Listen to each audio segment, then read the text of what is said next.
Hi everyone and welcome back. In this episode we're going to discuss the Budget Act changes that impact stamp duty. By its nature, stamp duty is a type of tax which is distinct from either income tax or property transfer tax, and it is typically paid upon such transactions as transfers of real estate or transfers of shares. Although technically the law considers both buyer and seller to be jointly liable to pay the duty, in practice the burden of stamp duty is borne by the person making the acquisition. Of course, when seen from the perspective of individuals climbing the property ladder, stamp duty is a considerable cost to the buyer. Hence, over the years, various economic incentives have been developed in order to lessen the burden of stamp duty on persons aspiring to acquire a new home. And the first change introduced by the Budget Act that we will be discussing today relates exactly to this. Let's take a look at an example. The standard rate of duty applicable on the acquisition of property is 5%, which is applied on the hire of either the consideration paid or the market value of the property. This means that where property is valued at, say, 200,000 euros, the duty payable by the buyer on that transfer would amount to 10,000 euros. Under previous rules, where the person was acquiring the property as his sole ordinary residence, a lower rate of 3.5% used to be applicable on the first 150,000 euros. This resulted in a considerable reduction of the overall duty cost and represented considerable saving for the buyer.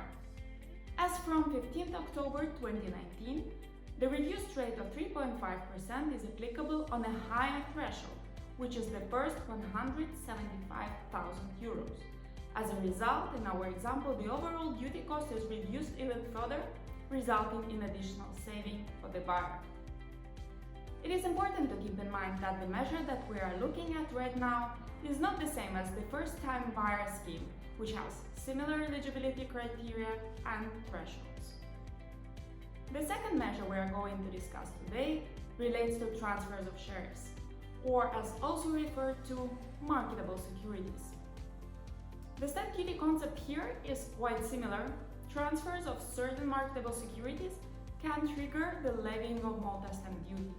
However, if we look at a cross-border context, unlike the case of income tax, historically there has been no mechanism to cater for the avoidance of imposition of stamp duty on the same transaction by multiple countries, and this in turn resulted in double or triple taxation of the same transfer.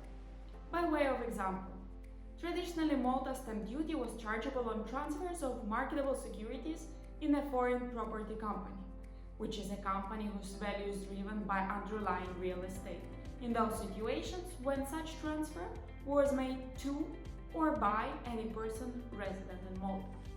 If the foreign country also applied its own domestic stamp duty provisions to the same transfer, a case of double duty would typically occur. The Budget Act has introduced a change whereby Malta will forego its right to apply stamp duty rules where it can be demonstrated that stamp duty has been paid outside Malta, either in the country where the transfer is executed or in the country where the company is registered. As always, we would recommend that you seek advice before entering into a transaction to determine whether you can benefit from this exemption. That's it for this episode of Deloitte Let's Talk. See you next time!